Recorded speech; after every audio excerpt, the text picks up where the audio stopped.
Good morning. I am Bill Harris, and things I would like to mention is that no need to take extensive notes because I will send out the PowerPoint to the class, to the people who have attended on that, so that you have access to that. And at the end of the class, I'll give you a reference. I've actually written a book based on this class, and I'll give you the location of where you can find that book. I want you to know that if you do purchase the book, I get a rip-roaring 35 cents. So I'm not in it for the money. Okay, who am I? I'm William Harris. I'm 80 years old. In October, I'll be 81. I retired from Wells Fargo Bank in December 31st, 2016. I worked for the bank for 25 years. I bounced around the financial industry for a while. I had planned to retire at the age of 67. However, my late wife, Nora, was diagnosed with early onset Alzheimer's at the age of 56.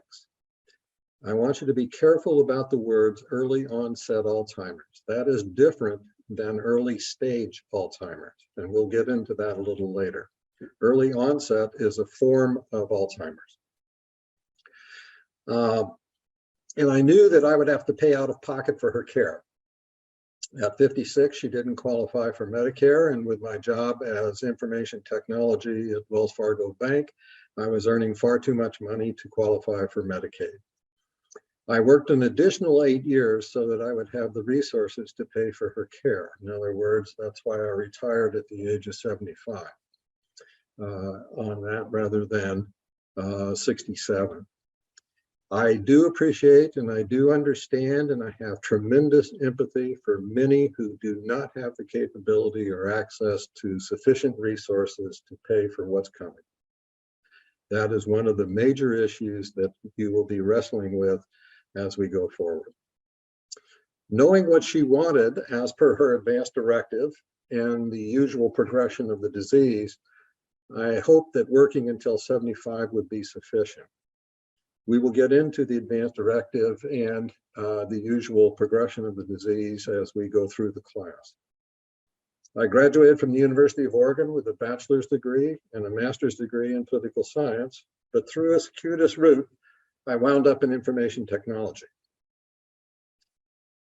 When she was diagnosed, we joined a support group that was sponsored by the Alzheimer's Association in Northern California. We were living in the Bay Area at the time. When she was diagnosed, I looked around in the Bay Area and realized that financially it was going to be much more expensive than Southern Oregon. We had been coming to Ashland, where we moved to, for 25 years because they have a Shakespeare festival in Ashland, and we came to the plays every year on that. And so the place was familiar to us. When we got to Ashland, Oregon, I realized that they did not have a support group structure like we found in Northern California. That structure was where there were the care receiver and the caregiver would go to a support group, but they would not meet together. One room would be caregivers and the other room would be care receivers. And the beauty of that was that what was said in the caregiver room never got to the care receivers, and what was said in the care receiver room never got to the caregivers, like Las Vegas. What happened in that room stayed in that room. So I worked and started and facilitated 3 Alzheimer's disease support groups based on the model that I had attended in Northern California. In other words, concurrent caregiver room and a concurrent care receiver room.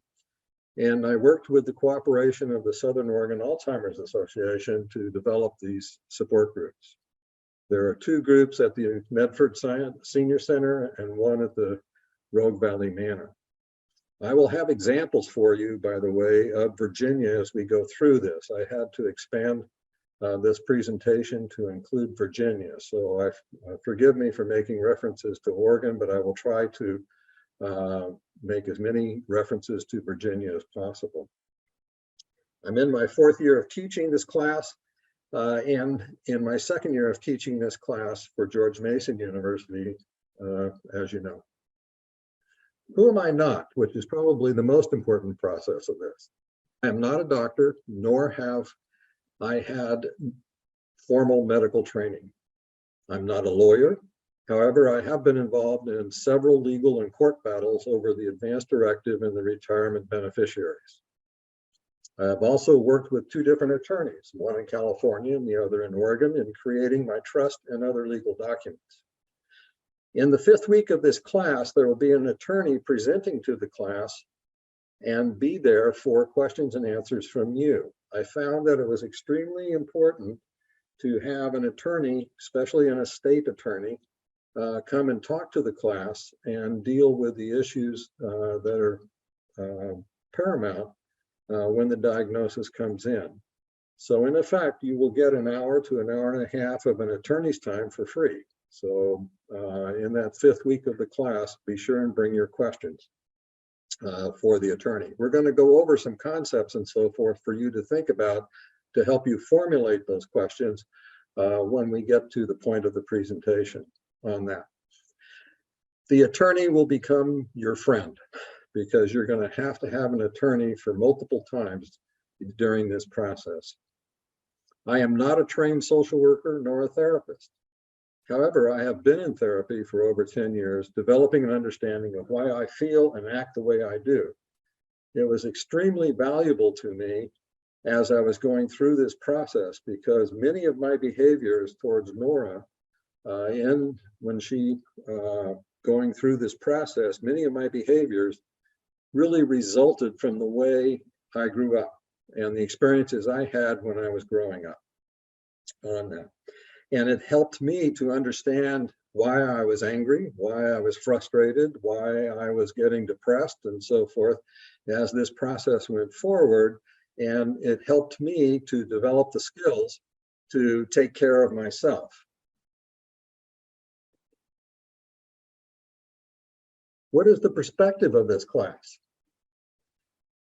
Caregiving is the point of view. Most of this class and examples are focused on the caregiver and the care receiver where appropriate. Why is the emphasis on the caregiver? When my wife was diagnosed, I went through and investigated and researched the disease, as well as looked at the literature on how to deal and cope with being a caregiver.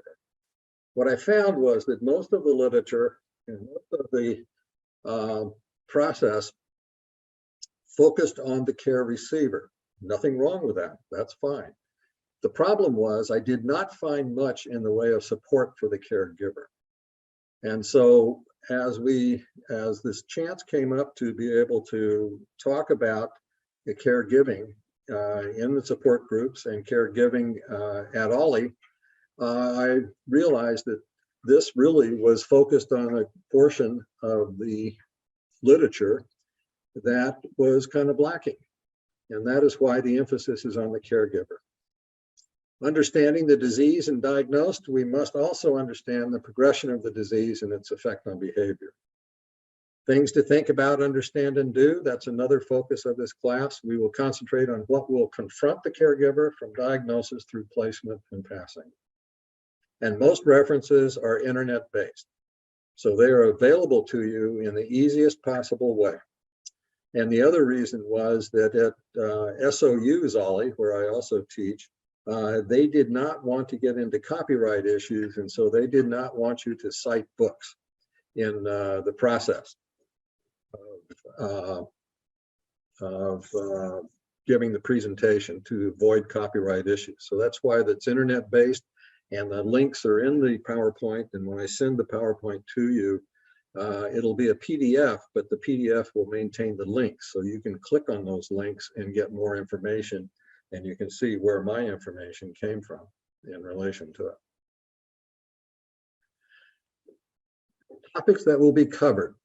We're going to be Basically, we're going to go through, don't worry about the week so much because that's going to change a little bit.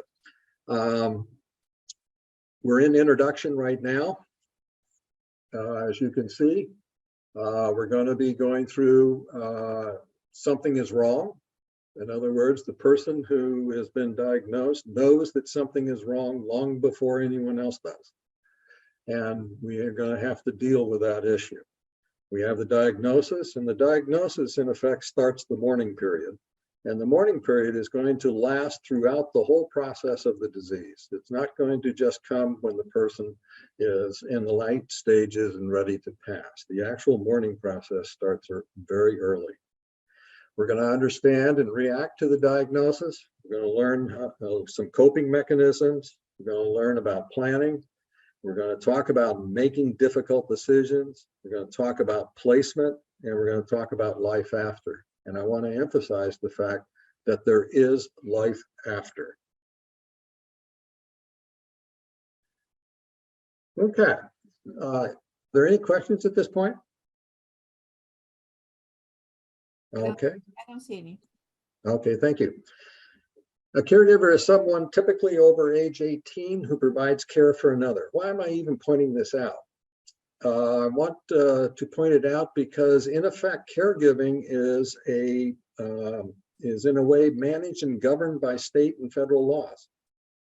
So if you're a caregiver for a person who has Alzheimer's, there are federal and state laws that may apply to you, and you need to be aware of that fact. It may be a person who is responsible for the direct care, protection, and supervision of children in a child care home, or someone who tends to the needs of the elderly or disabled. It is generally one who gives assistance to another person who is no longer able to perform the critical tasks. Caregivers, as I mentioned, are governed by federal and state laws. I'm using Nevada as an example. Nevada's law, NRS 453A.080. It's interesting how they come up with that. I don't know.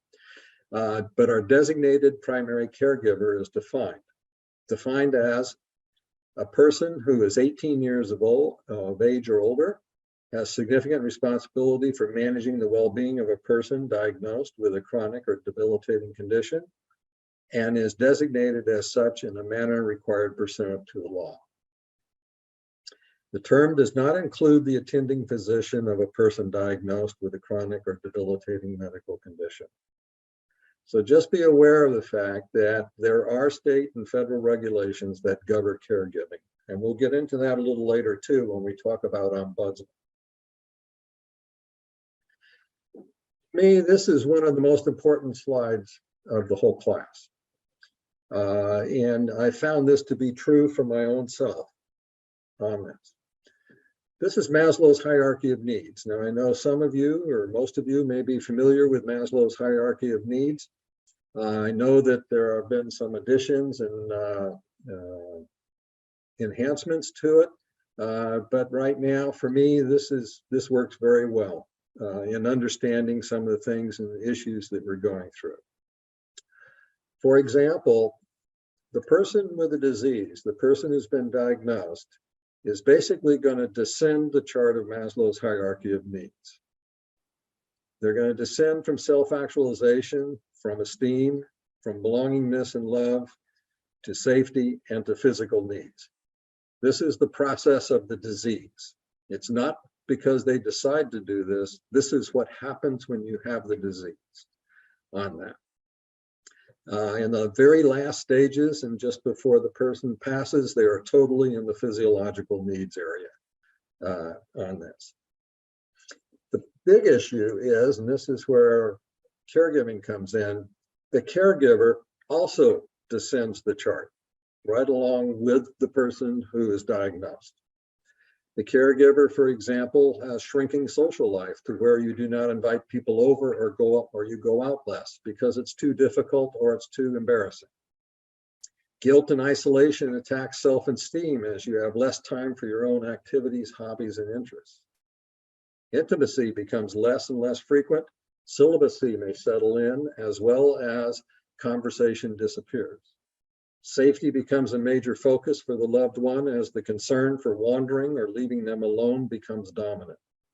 And responsible for meeting the physiological needs of the loved one, meals, personal hygiene, bathing, incontinence, dressing, etc., which may result in neglecting your own physiological needs and sleep. So in effect, what's happening is as the diagnosed descends the chart of Maslow's hierarchy of needs, so does the caregiver. And that is where the focus of this class is to deal with the caregivers to help them so that they're, one, aware of the fact that they're descending this process, and number two, what can they do to help themselves so that they stay in the realm of esteem and self-actualization. Areas of the brain that are affected by dementia, and by the way, I want to mention that dementia is an umbrella term. Alzheimer's is a form of dementia. There are 4 other types of dementia that we'll talk about. Many times people will basically, they will interchange the word Alzheimer's and dementia on that, and I am guilty of that as well. So sometimes I'll talk about Alzheimer's when in effect the context is dementia, and at other times I'll be talking about dementia and the context will really be Alzheimer's. But in reality, dementia applies to more than just Alzheimer's. The people with dementia have many different symptoms depending on the type and stage of their particular dementia. And the reason we're going through this is that the various types of dementia will attack different areas of the brain first, so to speak. For example, Alzheimer's will attack the temporal lobe in terms of memory, understanding, and language. Whereas the Lewy body, which is one that we'll talk about in a little while, attacks the frontal lobe. And so the frontal lobe, for example, in Lewy body, short-term memory is not as apparent in terms of Lewy body as it is in terms of the frontal lobe with executive functions, thinking, planning, and organizing on that. You have vascular dementia, which may attack some other portion of the brain because vascular dementia is based on strokes. And you have frontal temporal dementia, which is related to this area of the brain. And each one, as it attacks, has its own characteristics and has its own issues in relation to it. The final aspect of this, the last stages of all of dementia, it involves all of the brain. It does not involve just that particular portion of the brain. So in effect, the disease attacks a portion of the brain and then spreads throughout the rest of the brain as the disease progresses. Other common symptoms in dementia include difficulties with communication, planning, organization, navigation. There's personality changes and psychiatric symptoms such as depression, anxiety, delusions, and hallucinations. Behavior areas of the brain are affected too. In other words, the frontal lobe has behavior characteristics as well as decision-making characteristics. People with dementia often act in ways that are very different from their old self. And coping with these changes can be hard for family and friends. For example, in dementia, it is usually because the person is losing neurons in parts of the brain. The behavior changes you see often depend on which part of the brain is losing cells. For example, the frontal lobe, the area of the brain right behind the eyes and controls our ability to focus, pay attention, be motivated, and other aspects of personality. Therefore, when cells in the frontal lobe of the brain are lost, people are less able to plan and stay focused. They are often less motivated and become more passive.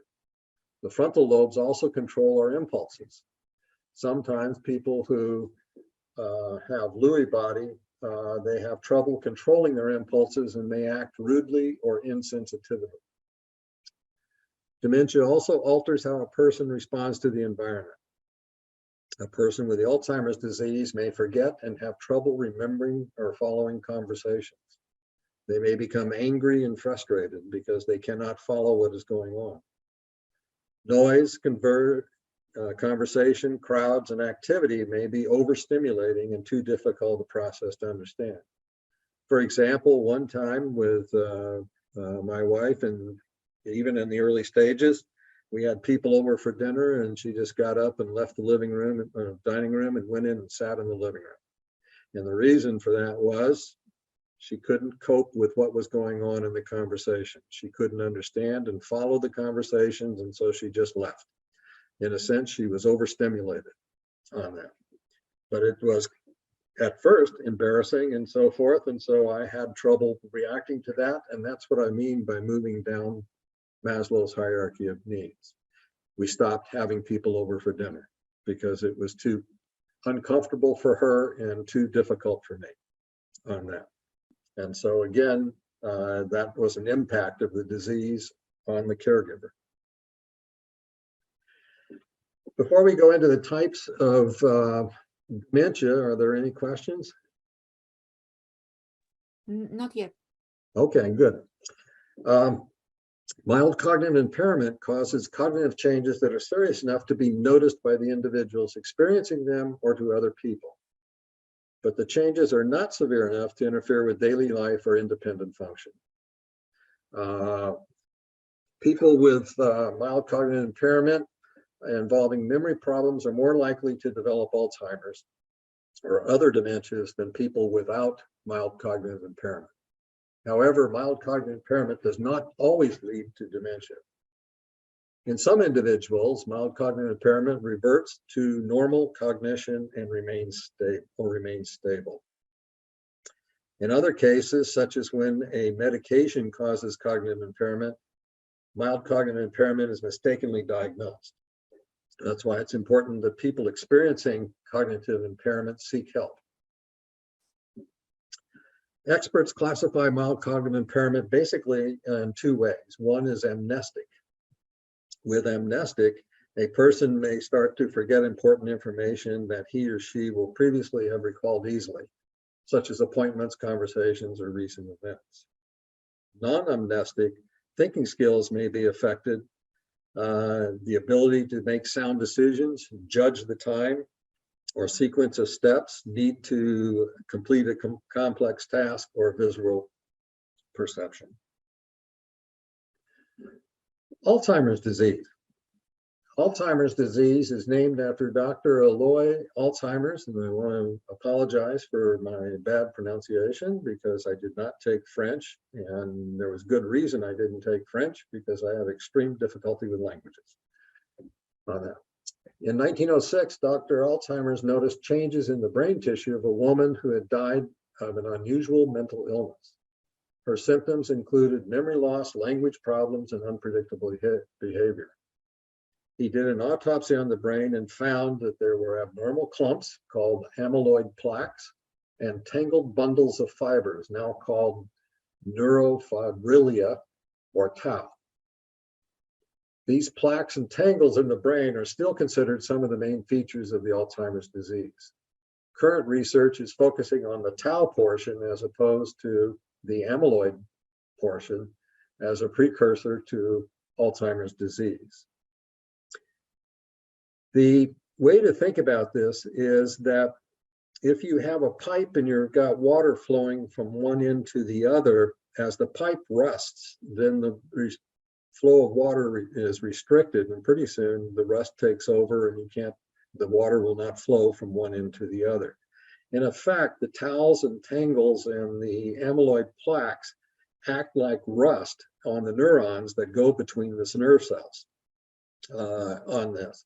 And so they get basically clogged up, and the impulses cannot get from one nerve cell to another, and that is the reason why, in effect, you can't access short-term memory or long-term memory as the disease progresses. Because, in effect, the plumbing of the brain gets clogged. Alzheimer's disease is currently ranked as the 6th leading cause of death in the United States. That's as of 2019.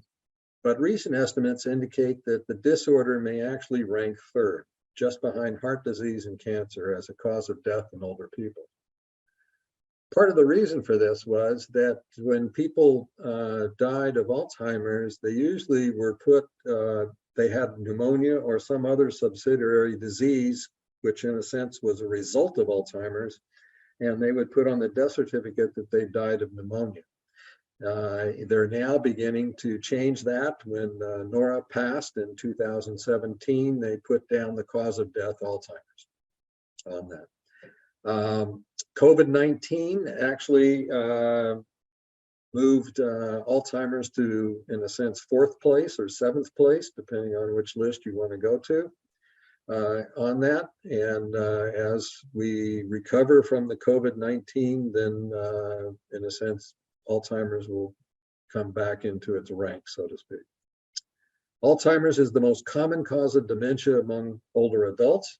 It affects approximately 6.2 million people. That's in the United States. Dementia is the loss of cognitive functioning, thinking, remembering, and reasoning, and behavioral abilities to such an extent that it interferes with a person's daily life and activities. That's the key right there, is that it interferes with a person's daily life and activities. If you have memory issues that do not interfere with the person's daily life and activities, it is not dementia. Dementia, in a sense, critical to its definition, is to interfere with a person's daily life and activities. So forgetting a person's name, going into a room and then remembering why you went into that room and so forth, that's not dementia. That may just be the aging process on that. Dementia ranges from severity from the mildest stage, when it is just beginning to affect a person's functioning, to the most severe stage, when the person must depend completely on others for basic activities in daily living. Think back to Maslow's hierarchy of needs. You're descending down towards basically physiological needs. The causes of dementia can vary depending on the types of brain changes that are taking place. There's Lewy Body, Frontal, Temporal disorders, and Vascular. And it is not uncommon for people to have mixed dementia. That is, more than one type of dementia. Early symptoms of Alzheimer's is basically forgetting things, asking the same information again and again, which is probably the most common characteristic that people pick up on. Trouble solving basic problems, such as keeping track of bills or following a favorite recipe. Losing track of the date and time of year, losing track of where you are and how you got there. Trouble with depth perception, trouble joining conversations and finding the right word. Misplacing things and not being able to retrace your steps. Increasingly poor judgment. Withdrawal from work and social situations, and changes in mood and personality. The later symptoms are severe mood swings and behavior changes, deepening confusion about time, place, and life events, suspicions about friends, family, and caregivers, trouble speaking, swallowing, or walking, and severe memory loss. Early onset Alzheimer's is basically the same as Alzheimer's, except that it is diagnosed before the age of 65. Alzheimer's, a very small number of people with Alzheimer's disease have early onset form. Many of them are in their 40s and 50s when the disease takes hold. Early onset Alzheimer's disease progresses at a faster rate than standard Alzheimer's. Experts don't know what triggers the start of Alzheimer's disease. They suspect that two proteins damage and kill nerve cells, as we talked about, plaques and tau.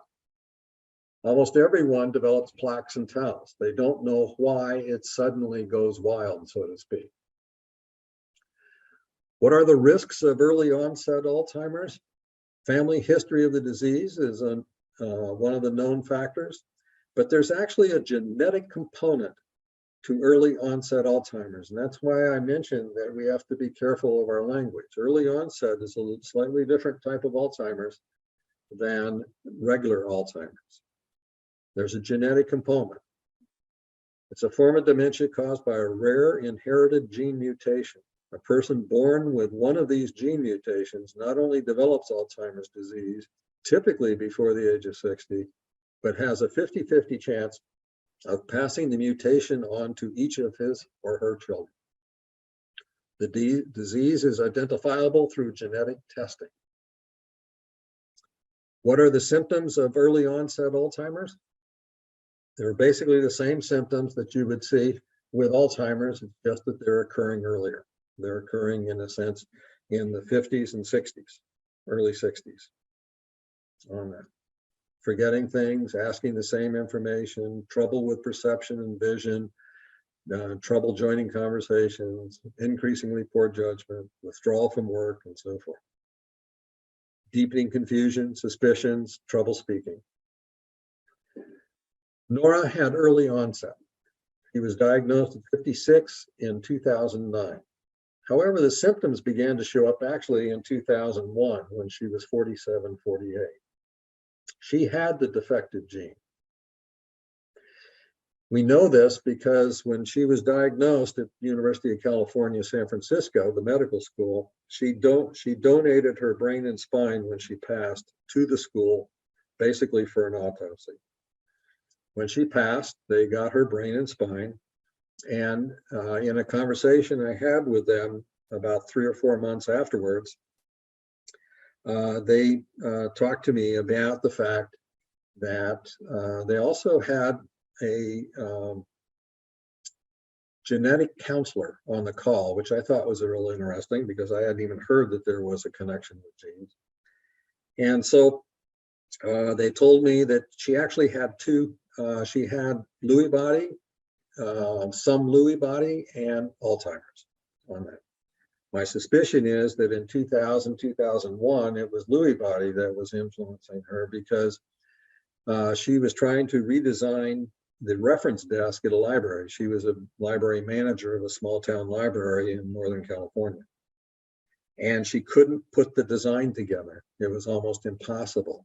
It caused her to actually resign being the library manager, and she went into indexing books. Now, indexing books requires memory. So that tends to conform to the Lewy body portion of it. Then in 2009, she was formally diagnosed with Alzheimer's. In 2008, she was diagnosed with mild cognitive impairment on that. The doctors at the diagnosis gave her a life expectancy of 4 to 10 years. She was placed in a memory care center in January of 2013 and passed at 8 years from diagnosis in October of 2017. Lewy body. Lewy body is an umbrella term for 2 related clinical diagnoses. One is dementia with Lewy body. In other words, a diagnosis of Parkinson's requires a well-established diagnosis of Parkinson's that later progresses into dementia. If it is diagnosed, if the dementia occurs before 1 year in Parkinson's, it's considered to be Lewy body. If it occurs after 1 year, then it is considered to be Parkinson's with dementia on that. The core central feature of progressive dementia, deficits in attention and executive function are typical. Prominent memory impairment may not be evident in the early stages. The fluctuating cognition with pronounced variations in attention and alertness, recurrent complex visual hallucinations, typically well-formed and detailed, and spontaneous features of Parkinson. I remember in a support group that a woman related a story where she came into the living room, her husband was looking out the front window. He had been diagnosed with Lewy body. And he described to her in quite detail a little girl picking flowers across the street. She looked out the window and looked across the street, and there was no little girl and there were no flowers. This was all an hallucination on his part. Suggestive features are sleep disorder, which can appear before the onset of dementia and Parkinson, severe sensitivity to neuroleptics, psychotic drugs, antipsychotic drugs,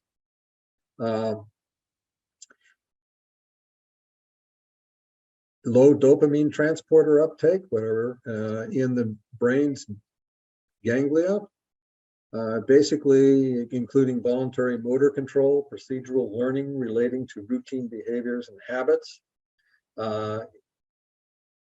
and supportive features are repeated falls and syncope, fainting, transient, unexplained loss of consciousness, automatic dysfunction, hallucinations of other senses such as touch or hearing, visual spatial abnormalities, and other psychiatric disturbances. Lewy body is really a very difficult dementia. It's the second most common dementia, generally in people of 50 years or older. Frontal lobe is attacked first, and the life expectancy is 3 to 8 years. Vascular dementia. Vascular dementia changes in thinking skills sometimes occur suddenly following strokes that block major blood vessels. Thinking problems may begin mild changes that worsen gradually as multiple strokes take place. Like Alzheimer's, however, less memory loss with more pronounced personality change. May exhibit aggressive, abusive, or physical behavior. Generally over 65, results from strokes, and 5 to 20 years. Frontal temporal disorder is the degeneration in the parts of the brain that control decision-making, behavior, emotion, and language, typically the frontal, temporal, and insular regions. Gradual and steady changes in behavior. The earliest changes typically include a disregard for social conventions, impulsivity, apathy, loss of sympathy or empathy, repetitive and compulsive movements, dietary changes, and poor insight, planning, and assessment. Gradual, steady language dysfunction. The majority of people with one language variance have problems expressing themselves. Gradual and steady weakness or slowing of movement. Generally begins under 60. Behavioral changes may include saying or doing inappropriate things in social settings, lack of motivation, increased frustration, repeating sounds or movements, shoplifting, possibly, impulsive buying things, overeating, and forgetting to bathe. Thinking problems may cause changes such as trouble focusing, paying attention, planning, making decisions, or understanding conversations. Sometimes people with frontal temporal dementia may have weakness in their muscles, difficulty swallowing, or difficulty walking. Prognosis is 7 to 13 years. This is a chart I made that to kind of lay this out, and again, it's, I think, another one of the important visuals of the presentation. What I did was take the dementias and take their 3 to 8, 4 to 10, 5 to 20, and so forth, and plot them out. So for example, Lewy body is 3 to 8 years. Early onset, 4 to 10 years. We're looking at vascular, which is 5 to 20 years. Frontal temporal, 7 to 13 years. And Alzheimer's, of those over 65, 15 to 25 years. Why did I put this chart together?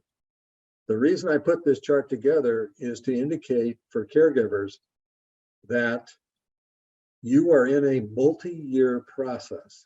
You are not in a short-term 3-month, 4-month, 6-month, 9-month process. This is a multi-year process, and it's going to last, in a sense, a long time on that. So we have to be prepared to take care of ourselves. This is going to be a very difficult journey that you're going to take. Any questions at this point? Yes, we have a few. Okay, The go. first one, why might someone who has developing Alzheimer's become hypersensitive to noise? We've had to make so many adjustments because of my loved one's intolerance of the clicking of cooking utensils or snapping of plastic lids. The noise seems physically painful to him. Yes, and that's, again, I wouldn't say that that's necessarily typical, but that's not uncommon in relation to it. Noise, and for example, if you take people who have dementia out to a restaurant, the noise of the restaurant can be extremely disturbing and can be very, very uncomfortable for the person on that. I found that to be the case, and we had to, if we went out to dinner, I had to find a place that was extremely quiet. Otherwise, it was a very uncomfortable experience for her, and because she was uncomfortable, I was uncomfortable. And so we make accommodations not only to help the person out, but also to help ourselves out. Any other questions? Yes. From Louise, I've been told that the only way to properly diagnose Alzheimer is after death by autopsy of the brain. In one sense, that's true, but in another sense, that has been mitigated by technology. When we get to the section on diagnosis, what you will find is that, well, I'll tell you through the experience that I had with Nora. When she was diagnosed with mild cognitive impairment, she took a neuropsychology test. That was a test that took over 2 days and was basically 6 hours in length. It was a written test on that. It included a whole variety of things. It included simple little drawings to repeat, words to remember, and other things that were involved on that. She had trouble with that exam. And a year later, she took it again, and there was a decline in her performance on that particular exam. Myself, I would recommend that people get formal diagnosis from a neuropsychology test, not the 10 questions that you get from your primary physician. That you need really to have that neuropsychology test to determine what kind of dementia do you have. The other thing that happened over the last 10 years is that the MRIs have become much more effective in picking up on what is Alzheimer's and what's happening in the brain. So people now can have brain scans with an MRI, and they can begin to see the impact of plaques and tangles on the brain to give an indication of Alzheimer's. To directly answer the question, yes, the formal diagnosis of Alzheimer's is after you pass and there's an autopsy. But you can be pretty close and pretty confident that if you have the neuropsychology test, you have an MRI scan, and also Nora had a spinal tap where the spinal fluid, if the spinal fluid shows amyloid plaque over a certain level, then there's almost a 1-to-1 correlation to Alzheimer's. And she had amyloid fluid that was higher than the level. I'm going to make it up. Let's say it was 80, and she was higher than 80 in relation to the test of the spinal fluid. So there are other ways to diagnose and be fairly confident that you have diagnosed dementia in relation to it. So, but the sort of proof of the pudding would be the autopsy, but they do have techniques now that are capable of picking up on what kind of dementia you have through MRIs, through spinal taps, through the neuropsychology test. Any other questions? Yes. Yes, I have actually a couple of questions. I'll just use two now. What is the difference between this dementia, as you discuss it, and then HIV memory loss? I'm partially here for myself and wondering, as a caretaker of a person with it, how can you stop it and control for it? So I'll put those two questions out for you. Thanks. Okay. I actually don't know the answer to that in terms of HIV memory loss versus dementia. I do know that dementia is a progressive disease, and there is no known drug that can be taken that will stop the disease. There are some drugs you can take that will slow the disease down, but it will not stop the disease of the plaques and the tangles. I know there's medication that can be taken for HIV. I do not know if it impacts the HIV memory issues in relation to it. If you want, I'll try and do a little research to find out about that. If not, I would ask your doctor about the relationship between dementia and HIV memory loss. I might add that if the memory loss is basically pretty much the same as dementia, the caregiver has the same issues. The caregiving of that person doesn't change. Is there anything I can do to stop it or slow it down? Activities, exercise, food? That's my last piece of that question. In terms of the HIV? No, I know what to do about that. I'm in good Oh. care. But about the dementia itself and this progression, I have 2 members of my family that had Alzheimer's or dementia. So I'm in line and I want to know, I'm working hard. I take lots of lists, etc. What can I do? Okay. There's a lot of literature on cropping up that, in my view, is sometimes not very helpful. When we were going through this process, there was articles about how mushrooms would be a big help in terms of not only stopping the disease, but and so forth, food supplements and that sort of thing. And we found that none of that worked. And most of that was not realistic in terms of it. I do know they talk about exercise, that being active and being having exercise may slow the process down or delay the process. But again, right now, I think the real issue is they don't know what causes the plaques and tangles to, in a sense, go out of control. And that's where most of the research is being focused on now, is at the beginning. How do we stop the beginning of this process as opposed to trying to control it once it starts on that? I do know that it's very difficult for people with a family history of Alzheimer's. And what I would suggest is that you get a neuropsychological test as a baseline. I have them, yes. So that you have something to compare to as you progress and you think that things are getting worse. You can go back and take the test again and see if there's been any degradation in relation to dementia, in terms of dementia on that. I believe the science will get better as we go along, but right now they really don't know what starts it.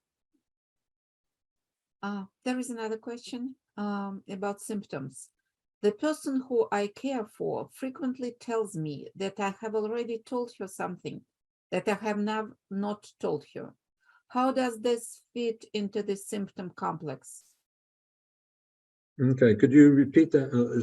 Repeat that again, please? The person who I care for frequently tells me that I have already told her something that I have not told her. So how does it fit in the complex of the symptoms? If I understand the question correctly, I'm going to take part A and part B. Part A is where they continually ask the same question all the time. You give them an answer. What day is it? It's Tuesday. You give them an answer. They ask again, what day is it? Tuesday. You give them an answer. One of the things that came out in the support group, and I thought it was a valuable way to understand it, was that when they ask the same question all the time, it's brand new to them every time. It's the first time they've asked that question, even though it may be the 10th time you've answered it. And that's where the difficulty comes in on the caregiver, is that you know this is the 10th time I've told you. Can't you remember? Don't you know it's Tuesday? And so there's a little edge in your voice as you go through the 10th time on this. But the issue is, for them, it's the first time they've asked the question. Secondly is, and this is a difficult part to understand, and very few people really talk about this, and that is that as this disease progresses, the people who have been diagnosed become less rational. So if the question is, that I'm telling you something and the person says, you already told me that, when you know you haven't. The real issue is that that is not a rational response. And so as the disease progresses, and when we get through talking about the stages, as the people go through the stages, you will understand that they are not rational. They will talk and use words and sentences that make them appear rational, make them appear that they really understand what's going on. But the reality is they're not rational because many of their responses are not in sync with where they are and what the environment is and what's really going on. And that's very, very difficult for the caregiver to understand. And that's very difficult for the caregiver to accept, frankly, accept. Because they sound rational. They're talking about things that appear to be true, but in reality, they're not on that. I hope that answered the question. Any others? Yes, thank you. Have they discovered a genetic link to dementia? Say that again, please. Have they discovered a genetic link to dementia? The only genetic link that I'm aware of is early onset. Okay.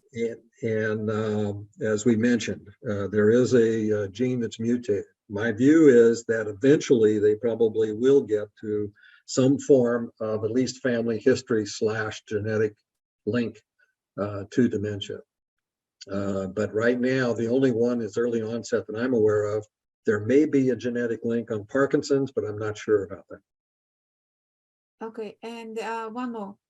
My husband has done the neuropsychological tests, two of them, which show a decline, but the MRIs only showed a shrinkage in the brain. Is this typical? They were done almost 2 years apart. Yes, actually one of the characteristics of Alzheimer's or dementia is that the brain shrinks. And so over time, the brain gets smaller and smaller. It doesn't obviously disappear, and the shrinkage is, in a sense, not something that we can visually see without MRI in relation to it. So that's, yes, it is typical for the brain to start to reduce in size as the disease progresses. And again, if it's over 65, it moves very slowly. It doesn't move very rapidly on that. Susan, go ahead and unmute yourself. Okay. Yeah, thank you so much. So over the 2-year period, there was no difference in the MRI. The first MRI showed a small shrinkage, but after 2 years, when it was redone, there was no difference. So is this something that, is this another characteristic I understand from what you just said, that it does progress slowly with the shrinkage? Yeah, we were a bit surprised about this, that there was no difference. However, the neuropsychological tests showed sharp decline. Yes, I think, again, I'm not a doctor, so some of the things that I probably should be more straightforward and say, I don't know. But from my perspective is that the psychological test is probably a better indication of what's going on than the shrinkage of the brain. The shrinkage of the brain to me is post facto, not predictive. In other words, it's a result of the dementia. It's not a cause of the dementia on that. So I would think that the psychological test might actually expose changes faster than the shrinkage of the brain in relation to it. All right. And again, if you're over 65, again, it's 15 to 25 years. So in a sense, the physical aspects of it could be moving slowly. All right. Thank you. Appreciate that. That was the last one. Okay. Thank you very much for the questions. I really appreciate that. Okay, stages of the disease. One of the things that really concerned me, because I'm a little bit compulsive and obsessive, was how long am I in this process? How long is she going to take? Where am I in the process of the disease? Is this going to be a long time? Is this going to be a short time? And because I wanted to know financially in terms of planning and all this other stuff. So I was getting quite anxious about where are we in this process. And the stages of the disease is kind of what I looked at to kind of determine where I am and what's going on in relation to the process on this. When we first started in 2009, there were 7 stages.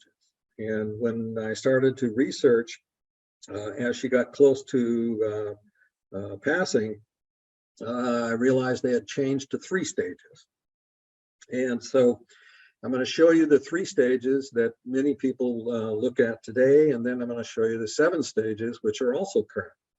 And I found personally that the 7 stages was much more informative to me about where we were in the process and where we were in this timeline than the 3 stages. The 3 stages really didn't help me out very much in terms of understanding where we are for my own planning purposes. Early stage, this is in the 3 stages. Early stage of Alzheimer's disease is the early stage of Alzheimer's. A person may function independently.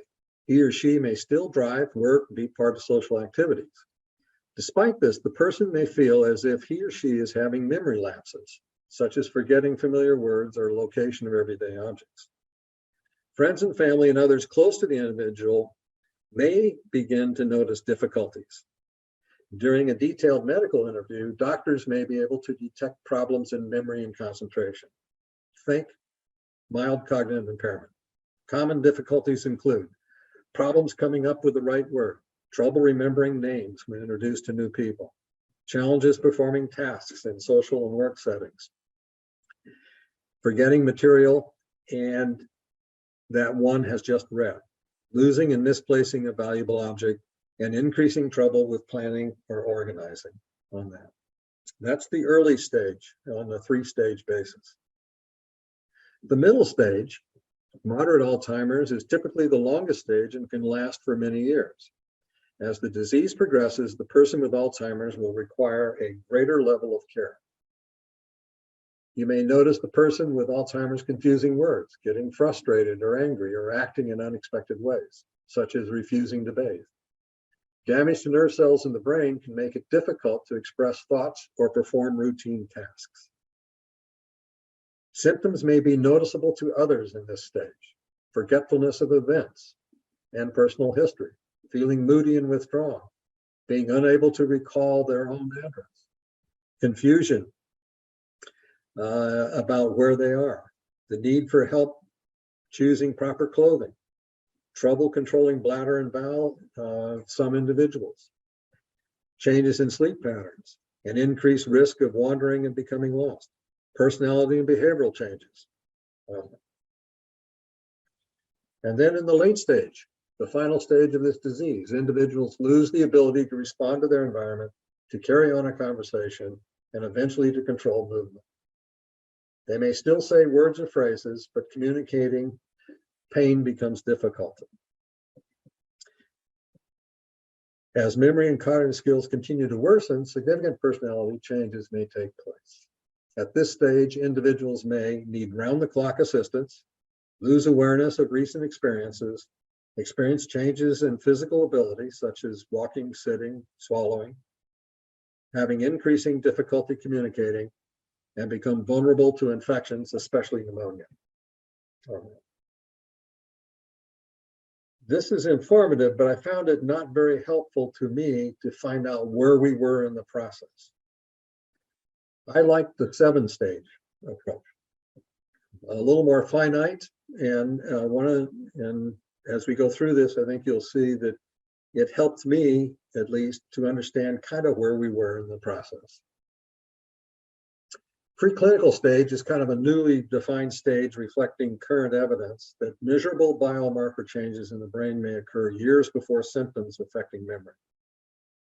While the guidelines identify these preclinical changes as an Alzheimer's stage, they do not establish diagnostic criteria that doctors can use.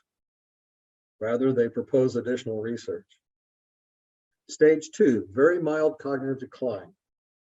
The person may feel as if he or she is having memory lapses, but no symptoms of dementia can be detected during a medical examination or by friends or family. Mild cognitive decline, stage 3. Friends and family and coworkers begin to notice difficulties. During a detailed medical interview, doctors may be able to detect problems in memory or concentration, problems coming up with the right word, trouble remembering names, having greater difficulty performing tasks in social and work settings, forgetting material that one has just read, losing or misplacing a valuable object, or increasing trouble planning or organizing. Stage 4, moderate cognitive decline. A careful medical interview should be able to detect symptoms in these areas: forgetfulness of recent events, difficulty performing complex tasks, such as planning dinner for guests, paying bills, or managing finances, forgetfulness about one's own personal history, and becoming moody or withdrawn. I knew my wife was in stage 4 or had symptoms of stage 4 because we were having dinner and I asked her to set the table, and she went to the drawer, pulled out the silverware, took a step towards the table, looked at the silverware, and turned around and put the silverware back in the drawer. She couldn't figure out, in a sense, how to complete the task of setting the table. In another occasion, she was balancing the checkbook. She spent 3 days balancing the checkbook, and when she was done, I looked at the balance, and I looked at the balance at the bank, and it wasn't even close. It was way off on that. So she was unable to even balance a checkbook in relation to it. So I kind of knew where she was in relation to this process. Stage 5, moderately severe cognitive decline. Gaps in memory and thinking are noticeable. Individuals begin to need help with day-to-day activities, unable to recall their address or telephone number, and become confused about where they are or what day it is. She, when she would take a shower and she'd come back to get dressed, she would open the drawer, and there were so many socks to choose from, she could not choose socks to wear. So I learned that when she took a shower, I would lay out clothes for her, and so that she wouldn't have to make a decision on what to wear. Now, I have to point out that I am not a very good clothes person. I'm not very good at matching clothes and so forth. So sometimes she did not look the greatest on that. Stage 6, severe cognitive decline. Memory continues to worsen. Personality changes may take place, and individuals need extensive help with daily activities. At this stage, individuals may lose awareness of recent experiences, remembering their own name, but having difficulty with other personal history, distinguish familiar and unfamiliar faces, but confuse them, need help dressing properly, experience major changes in sleep patterns, and have trouble controlling their bladder or bowels, and experience major personality and behavioral changes, and may wander or become lost. There was in a support group, there was a person whose wife would be reading in the living room, and he would go downstairs to their little exercise room, and he would exercise for about 45 minutes, and then they'd come up and continue on with the rest of the day. This went on for a long time. Then one day he went down to exercise and he came back up and she was not in the room. A neighbor found her with her coat on 2 miles away. She decided that she wanted to go to church and basically left and was in the total wrong direction of going to the church. And the person brought her in, brought her home, and so it was an indication of where she didn't know exactly where she was or how to get where she wanted to go on that. Stage 7 is severe cognitive decline. Individuals lose the ability to respond to their environment, to carry on a conversation, eventually to control movement. They may still say words or phrases. They may help with their daily personal care, including eating or using the toilet. They may also lose the ability to smile or sit without support or to hold their heads up, and reflexes become abnormal, muscles grow rigid, and swallowing is impaired. I built this chart Basically, based on the 7 stages. Most people, when they talk about, sorry, don't know how that happened. My apologies. Gee, there we go. Most people think that it's a long, slow decline and that it's predictable. And you can go through and figure out where you are in this process. The reality is that it's all plateaus. There's a person who will be basically in stage 2, and one day they'll have a behavior change, and you'll notice that they're starting exhibiting characteristics of stage 3. They've kind of entered the plateau of stage 3. And so they'll be exhibiting behaviors of stage 2 and stage 3 in relation to it. That'll be stable for a while, and then one day they'll start exhibiting behaviors in stage 4 and so forth. For example, my wife would go to take the car and travel to Safeway, which was about half a mile or less away, and do shopping and come home. One day she took the car, went to Safeway, and I got a phone call from her cell phone, and she was absolutely hysterical because she couldn't find her way home. And part of the issue was I didn't know where she was. She didn't know where she was. She finally stumbled her way back home, and that basically ended her driving career in relation to it. So this was a situation to where basically she was doing fine, and then all of a sudden she wasn't. No prediction, no ability to predict what was going to happen, no ability to predict when she was going to move into another stage. Again, not a slow, predictable curve. Goes in plateaus and stages, and you can't tell when the next stage is going to come about. And to me, that is probably the most difficult thing to deal with as a caregiver, is to not be able to predict when the next phase or next stage is going to take place. You're just going to witness it as it occurs in relation to it. So your planning capability is really impaired greatly on this. So I want to just indicate that the person's going to descend through the stages over time, and you aren't going to be able to predict when certain behaviors are going to come about. You're not going to be able to predict when they can't stay home alone. You're not going to be able to predict when they're going to wander. You're not going to be able to predict when they shouldn't be driving. You're not going to be able to predict when they're going to basically not remember you on that. A couple other things I want to mention in terms of the last stage. One of the things I noticed with Nora was many people think that with Alzheimer's, you have long-term memory, but not short-term memory. And what I found with Nora in the last stages of Nora was she neither had long-term memory nor short-term memory. When I would ask her about her family, or I'd ask her about her brother, she had no recollection of her family or brother. And she confused her daughter with someone else, and it was an only child. So the issue in a way is they're just in the moment. They're truly in the moment. They have no past, they have no future. And they're only reacting to what's going on in their environment on that. And they cannot control how they're reacting to what's going on in their environment.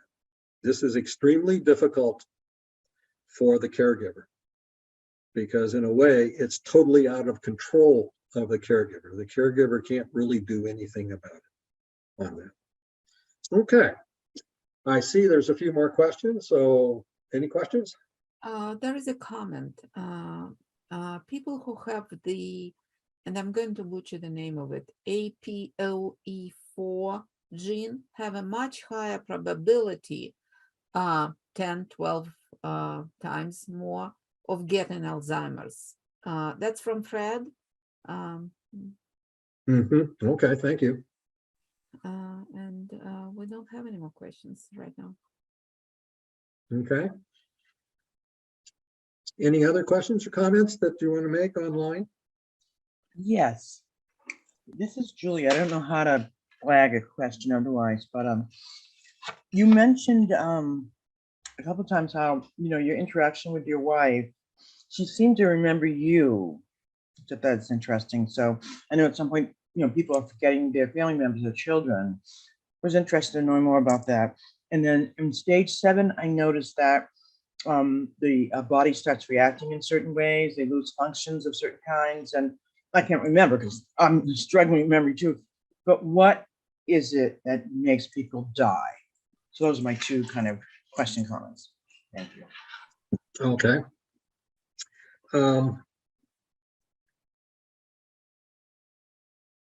I believe your first question, I'm not sure Nora really remembered me. She never called me by name in the very last few weeks, months of her life. When I came into the room, she would smile and looked like she recognized me, but I noticed that when anyone else came into the room, she had the exact same reaction. She would smile and so forth. And so I kind of took that to mean that she really didn't know who I was. The second part of your question is what makes them die is if we go back to the brain and you notice that the stem portion of the brain, that controls basically your automatic functions like breathing, heart, and so forth. And the Alzheimer's or the plaques and tangles eventually get to the stem and eventually clog up the neurons in the stem.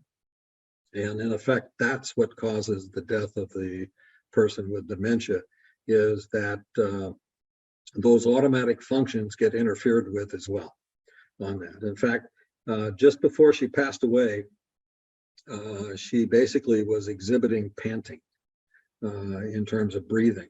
And the people who were caregivers there said that that was common, that when the panting started, they knew that the end was near. Did that answer your questions? Yes, painfully so. Thank you. Yes, it is painful. Mhm.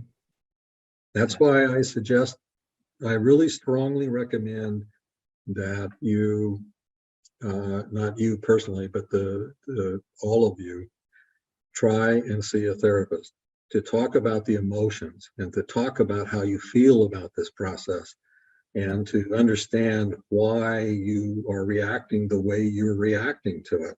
I found that a lot of my reactions were because of what was going on when I was 14, 15, and 16. And the thing that startled me about all that was that that was 50, 60 years ago. How could that possibly be influencing my activity now? But it's true. My reactions in many ways were the same reactions I was having when I was 14, 15, faced with a similar circumstance. And so I would really recommend that you try and talk with someone, especially a therapist, to understand how you're reacting and also to let out how you really feel about the process. I know that there may be some people on the call that are actually care receivers as opposed to caregivers on that, but I do know that in the support group, caregivers and sometimes would just say, I wish they would die. And you need to be able to articulate that so that you can understand why you're feeling the way you're feeling and so forth. There's nothing wrong with that. I do know that in the care receiver that my wife, Nora, when she was diagnosed with a disease, and after a little while, she was kind of antagonistic, and she would say, you don't understand what I'm going through. You have no way to understand what I'm going through. And that was true on that. And she said, I'm also all alone in this process. And so when she was in the care receiver group, it did 2 things for her. One is the other care receivers understood exactly what she was going through. And the second thing was that she realized she wasn't alone, that she was not alone in this process. And the third thing was that some of the care receivers said, that bastard is always telling me what to do. I'm tired of them telling me what to do. Yet, in a way, as a caregiver, you kind of have to tell them sometimes what to do in relation to it. So the support groups were very important to me and to her in terms of being able to cope with the situation. It gave her the idea that, yes, there are people who understand what she's going through. Yes, there are people that like her. She's not alone in this process. And a mechanism by which they can express their feelings without basically being judged on that. And the same thing was true with caregivers and the support group with caregivers, that they could express their feelings without being judged in relation to it. Another example of this kind of thing where I think therapy would help is that there was a woman in the support group who was extremely hostile to anything that we were doing. Her husband was in the receiver group. And the reason she was there is because the husband had said, I want to go to the support group. And so she came in. And finally I asked her, I said, why are you so hostile? And she said, it's not time yet. We shouldn't be here. And so she was angry because she was in a support group because she didn't think it was appropriate. Yet it was the husband who said, I wanted to be in the support group on that. Therapy would have helped her to understand why she was so angry about having to go to the support group. Something happened in her past that was a very negative experience for her. And all of this was bringing up that negative experience on that. And that's part of the issue with the caregiver is that you're going to react to this stuff. You cannot help not reacting to it. And your reactions may not be good. Your reactions may not be positive on that. And you need to understand why. You need to understand where is this coming from on that. And that's why I would, again, strongly recommend that you get therapy. And I would include the professional caregivers on this as well. I don't see how professional caregivers are immune from reacting to what's going on in relation to it. Any other questions? Or Yes, there is a question actually from two people, and it's more for me than for you. It's about the recording. Yes, the session is being recorded, and it will be posted on the OLI website, protected by the password. And when you receive your daily schedule, it lists the password and the way to get to that recording. It will be listed, posted not today, but probably in a few days. And all the subsequent sessions will be recorded as well. There is from Fred also a comment when he says that more on genetics of Alzheimer's, and he lists in the chat Alzheimer's organization.org gene APOE4. Okay, Clifford, the password for the posted recordings are in your daily email from Ollie. Thank you. We have 5 minutes to go. okay. Any other questions? Not that I see anything. I'm not sure how to do that, but I have a comment. I just want to say this was excellent. And I thank you for sharing both from your experience. And you see, you're not a doctor, but this has been extremely informative. Thank you so much. Well, thank you, and I really appreciate the comment. Again, part of the reason I'm doing this is I don't want people to kind of go through what I went through in terms of really not knowing what's happening and not knowing how to deal with it. The therapist was invaluable, and the fact that the therapist worked on how I, as a caregiver, can cope and survive the experience. I'm going to give, the next section is going to be kind of a little bit of a statistical type session where we're going to talk about numbers of people who have Alzheimer's or dementia and so forth. We're also going to talk about cost, what it costs, especially from my standpoint in relation to it. And So we'll continue on with that.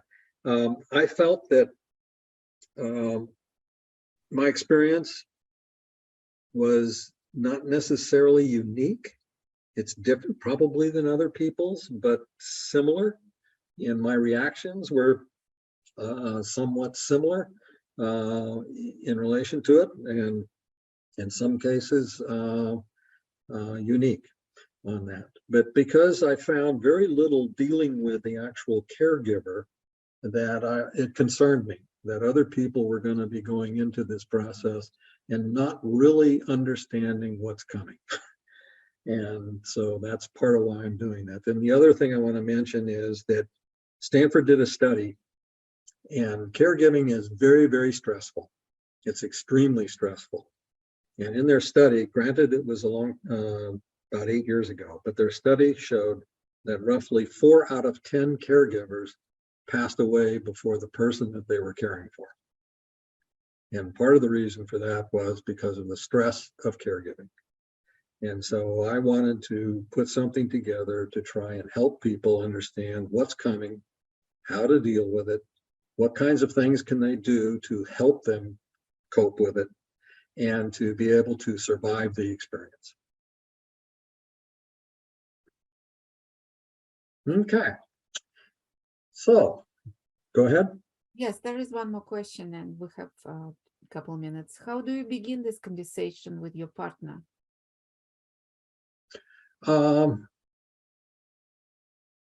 Well, actually, I think if you're a caregiver, your partner knows something's happening. That's one of the topics we're going to talk about is, I know something is wrong. Nora knew something was wrong long before we did on that. If you suspect the partner is having dementia, they probably know that something is wrong. Again, what I've recommended to some people who have done it and it worked well for them is to try and convince the person to get a neuropsychological test, the 4-hour, 6-hour test. Not because they think something is wrong, but as a baseline. To go in and say, okay, we're just going to find out a baseline so that if as time goes by later on, we'll be able to have something to compare to. And we'll be able to see whether there's decline or stability or what's going on in relation to it. And so that's one. The second part is that if the person is saying something to you, like, I know something is wrong, like Nora was saying to me, my first reaction was, oh, well, you're just aging, you're just getting old, it's not a problem, don't worry about it, and so forth, and kind of dismissed it. And that was a mistake on my part. I should not have dismissed it. So if your partner is saying, hey, something's wrong, believe him and suggest that they get the testing done to see where they're really at in relation to it. And it'll help you out too, because then you will actually know what's going on in relation to it. It's a difficult conversation because it's not a pleasant conversation, but it can be done in what I would call a loving way. And that way is, in effect, let's just see where we're at. I'm not saying that anything's wrong. I'm not saying that what you feel that something's wrong, let's go check it out. If you don't feel that something's wrong, let's just set a baseline in relation to it. And that way, then I think you can kind of hopefully get it. But you do need to have that discussion. You cannot avoid that discussion.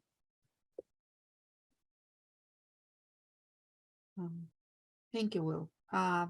Bill, sorry, that it's just emotional.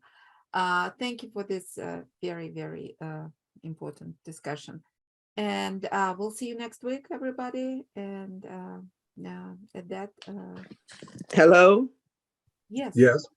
my name is Van Jewel, and I want to thank you very much. You're welcome. And I appreciate the comments. And again, I appreciate everyone here who has signed up for it. I know it's very difficult and not pleasant, but I think we will get through this together. Thank you so much. You're welcome.